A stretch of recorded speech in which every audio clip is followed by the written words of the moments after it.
चलिए और अब बात होगी शेयर मार्केट की। पेट्रोल प्राइसेस में 2 रुपए की कमी से इन्फ्लेशन में काफी कमी आने की संभावना।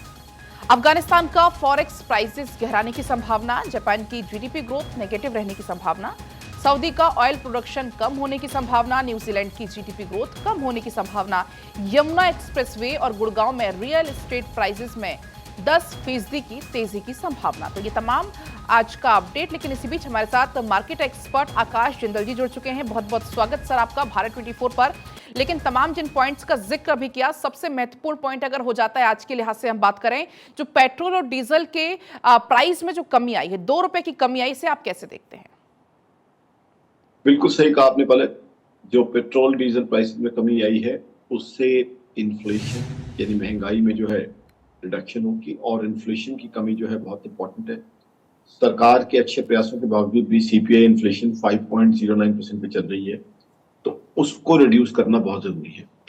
साथ ही साथ अगर कहें हिंदुस्तान की आज इकोनॉमी को देखें, हिंदुस्तान की आज इकोनॉमी दुनिया के अंदर फास्टेस्ट ग्रोइंग इकोनॉमी है, बड़ी इकोनॉमी में से, और कोई भी इकोनॉमी हमारा मुकाबला नहीं कर पा रही। अमेरिका, चाइना, जापान, जर्मनी, कोई भी इकोनॉमी हमारे सामने नहीं टिक रही। तो प्रधानमंत्री नरेंद्र मोदी साहब की बहुत बढ़िया लीडरशिप आज दिखा रही है दुनिया को कि हिंदुस्तान किस तरीके से तरक्की करता जा रहा है, किस तरीके से ग्रो करता जा रहा है। और मेरा तो ये मानना है, अब जिस तरीके से हमने देखा है, मल्टी डायमेंशनल पॉवर्टी इंडेक्स का डेटा आया था कुछ समय पहले, 24 करोड़ 80 लाख जो हिंदुस्तानी है वो जिनको की बेसिक फैसिलिटीज नहीं मिल रही थी, हेल्थ की, एजुकेशन की, उसके अलावा इंफ्रास्ट्रक्चर की या स्टैंडर्ड ऑफ लिविंग की, उनको वो मिलनी शुरू हो गई है। यानी वो मल्टी डायमेंशनल पॉवर्टी इंडेक्स से बाहर आ गए हैं। तो ये दिख रहा है कि प्रधानमंत्री नरेंद्र मोदी की सरकार जो है इंक्लूसिव ग्रोथ करा रही है, पूरे देश की तरक्की हो रही है, पूरा देश आगे बढ़ रहा है। और साथ ही साथ मेरा ये मानना है कि आने वाले फाइनेंशियल ईयर में भी